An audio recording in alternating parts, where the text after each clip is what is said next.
Dongeng bahasa Sunda. Si Kabayan ngabeulem lauk. Ku bapana si Kabayan dititah masantren di hiji lembur nu rada mencil.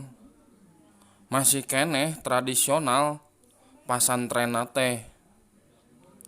Sarena di kobong ngampar samak jeung sababaraha urang baturna. Daharna sanguliwet. Ngaliwetna reremenna mah sorangan-sorangan. Tapi sakapeung mah babarengan. Mun ngaliwetna dihijikeun sangu, liwetna ditamplokeun kana cecempeh nu di amparan daun cau. Terus didalahar babarengan. Dengan sanguna saaya-aya.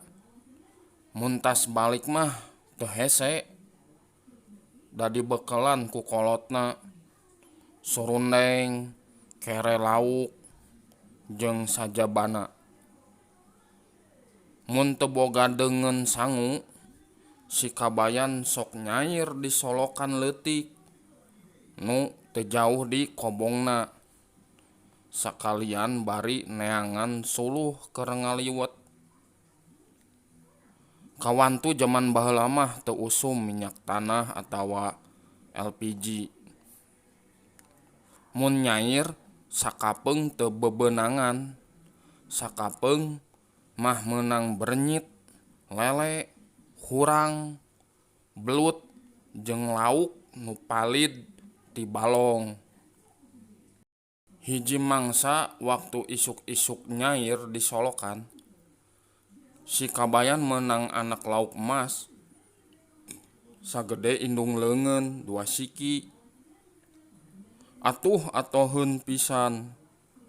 Laukna diteundeun buni pisan.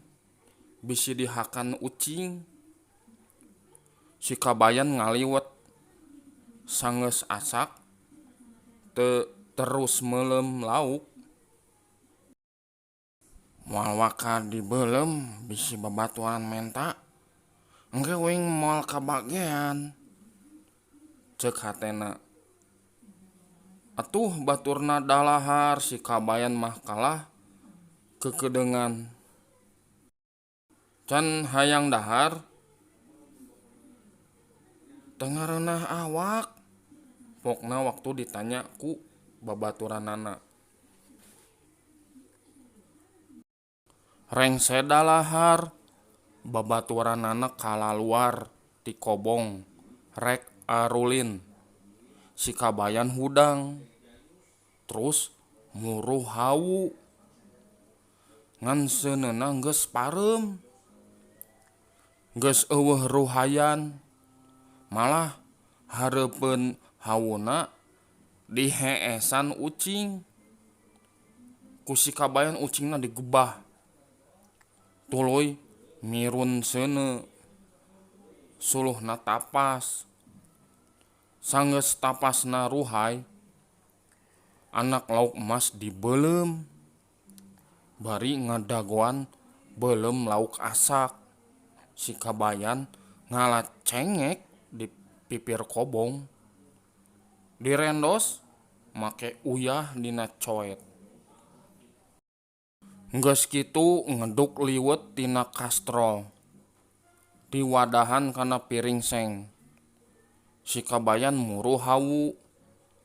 Leungeun katuhuna nanggeuy piring seng. Leungeun kencana nyekel coet. Barang diteang tapasna geus pareum. Kawantu tapasna ngan hiji. Malah geus ampir jadi lebu. Atuh beulem laukna teh kurumuy. Hideung jeung pinuh lebu. Geus teu mangrupa lauk. Ku si Kabayan dikorehan. Kacida pisan heraneunana.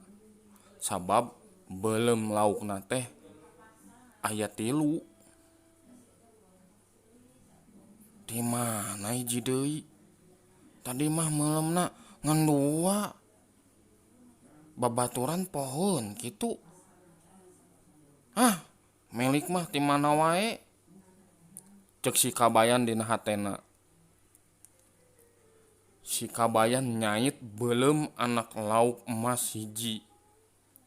Di asaan nya lauk ni hiji beak. Si Kabayan nyait deui lauk nu hiji deui di asaan. Bener lauk. Si Kabayan nuluykeun deui dahar sanguliwatna maningali ku sabab lapar keneh. Si Kabayan nyiuk deui sangu terus nyait beuleum lauk nu katilu. Waktu di asaan si Kabayan nyengir sabab rasana haseum jeung bau. Ucing bangkawarah pokna gagelendeng leos ka cai kekemuna leuwih ti 10 kali.